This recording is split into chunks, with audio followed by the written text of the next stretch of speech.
El silencio en aquella consulta era tan profundo que parecía tener peso propio.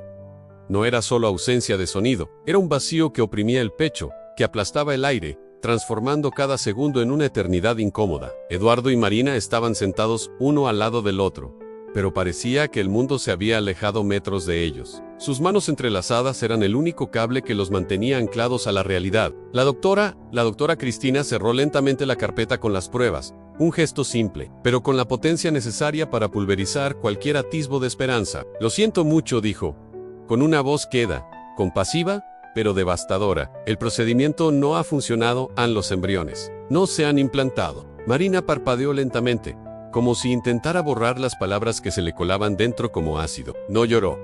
Ya no quedaban lágrimas a mano. Solo había un cansancio antiguo y un vacío que ningún informe médico podía medir. Eduardo respiró hondo, intentando tragarse el dolor antes de que el dolor se lo tragara a él. Gracias, doctora, respondió, con una voz más firme de lo que su corazón permitía. Necesitamos. Salieron de la clínica como quien atraviesa un campo de ruinas tras una batalla perdida. El tráfico de Madrid gritaba a su alrededor en claxones, motos, prisas. Pero dentro del coche solo había silencio. Marina apoyó la frente en el vidrio frío y habló casi en un susurro. ¿Te acuerdas de cuando empezamos con esto? Todo parecía tan sencillo. Eduardo esbozó una sonrisa triste. Tú compraste aquel trencito azul y amarillo después del primer análisis. Dijiste que necesitabas algo tangible. Marina soltó una risa quebrada. Y tú montaste la cuna torcida 2 semanas después del primer intento. Eduardo miró la avenida. Quería creer que ya estaba todo resuelto. El recuerdo de la cuna desmontada en el cuarto vacío atravesó a los dos. El cuarto, que debería ser una habitación infantil, ahora era solo un recuerdo pintado de blanco, frío, silencioso, inacabado. Al llegar a su piso, en un barrio tranquilo de la ciudad, la quietud era tan pesada que parecía perseguirlos por las estancias. El apartamento, tan planeado para una familia, ahora les resultaba demasiado grande y demasiado vacío. Marina desapareció en el dormitorio. Eduardo se quedó en el salón a oscuras, mirando la ciudad desde el balcón, como quien busca respuestas entre las luces y el bullicio. 3 años and 5 intentos. Un gasto desorbitado, esperanzas hechas añicos, y un diagnóstico cruel, infertilidad sin causa aparente. Nada que corregir, nada que tratar, nada a lo que agarrarse. Eduardo se levantó y fue a buscar algo que no tocaba desde hacía mucho tiempo, la Biblia antigua de su abuela, doña Isabel, la mujer que siempre pareció tener una línea directa con el cielo. La abrió al azar, y el azar dio en el blanco. Salmos, sus ojos se clavaron en el versículo, los hijos son una herencia del Señor, una recompensa. Flechas en las manos del guerrero. Eduardo lo leyó 3 veces. 10 and 20. Aquellas palabras tenían el peso de una promesa y la suavidad de un abrazo. Por primera vez en mucho tiempo, algo en su interior se encendió. A la mañana siguiente, encontró a Marina en el balcón, el rostro cansado, pero sin la rigidez de la noche anterior. Tengo que enseñarte algo, dijo él, abriendo la página marcada. Ella leyó despacio, como si tuviera miedo de volver a creer. Cuando terminó, alzó la mirada, y sus ojos brillaban con algo que él no veía desde hacía meses, en esperanza, mezclada con paz. Quizás, musitó ella, con voz queda, hemos confiado solo en la ciencia, y se nos olvidó que quien creó la vida, sigue creándola. Eduardo asintió. Intentamos controlarlo todo, menos lo que más importaba, confiar. Aquella tarde marcó el inicio de algo nuevo. Por primera vez en todo el proceso, se arrodillaron juntos, no derrotados, sino confiados, no pidiendo un milagro con desesperación, sino pidiendo fuerzas para aceptar lo que viniera. Y llegaron fuerzas, llegó paz, llegaron días de una serenidad nueva, incluso sin ninguna garantía. 2 semanas después, estaban ante el doctor Fernando, un médico con canas, humano, que casi era ya de la familia. Marina habló con firmeza. Queremos intentarlo una vez más. El médico arqueó las cejas. ¿Están seguros? Sé lo que esto les ha costado, emocional y económicamente. Eduardo se inclinó hacia adelante.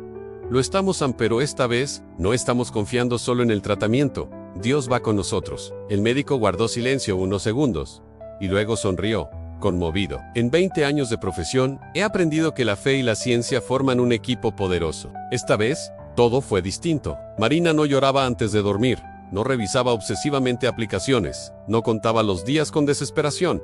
Escribía en un diario de gratidón, preparaba comidas sencillas con calma, se despertaba para orar con Eduardo, y encontraba paz en las cosas pequeñas. Eduardo también cambió. Trabajaba con más ligereza, volvió a aprender a respirar. dejó de cargar con todo el solo. Era como si Dios estuviera trabajando no solo en sus cuerpos, sino en sus almas, restaurando primero el interior, para luego restaurar el exterior.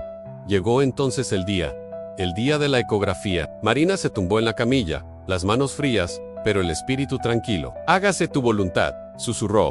Eduardo le sujetó la mano, firme. El ecografista pasó el gel frío.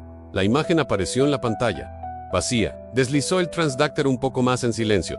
Ann deslizó de nuevo, Ann se detuvo. Sus ojos se abrieron de par en par. «Señores», dijo, casi sin creérselo, «tenemos 2 sacos gestacionales». Marina frunció el ceño. «¿2?» El técnico sonrió con los ojos brillantes en 2, y, si no me equivoco, un sonido llenó la sala. «An tam tom tom», acelerado, intenso, fuerte. Y luego, otro «an» con el mismo ritmo, con la misma fuerza. Eduardo se tapó la boca. Marina se llevó las manos al rostro. 2 latidos cardíacos, confirmó el ecografista. «Sanjo». Marina se deshizo en lágrimas, sus manos tocándose instintivamente el vientre. Lo sabía, lloró Ann, un niño y una niña. Lo notó en Eduardo, la abrazó con fuerza. «Dios, eres perfecto», repetía él entre sollozos. A partir de aquel día, el embarazo se convirtió en un camino sagrado. El ajuar no era ansiedad, era adoración. Las consultas no eran miedo, eran celebración. El cuarto de los gemelos ya no era un recordatorio doloroso, era una promesa cumplida. Eduardo montó la cuna doble con una atención casi ceremonial. Marina pintó las paredes con colores suaves, sonriendo sola mientras sentía las pataditas. Y cuando por fin llegó el día del parto, Marina estaba serena. Lucas nació primero, fuerte, con mucho pelo y una expresión decidida. 7 minutos después, llegó Sofía, pequeña, delicada, luminosa. Eduardo lloraba como un niño cuando los sostuvo a los 2. «Nuestra aljaba está llena», susurró. Recordando el salmón, Marina sonrió, exhausta y radiante.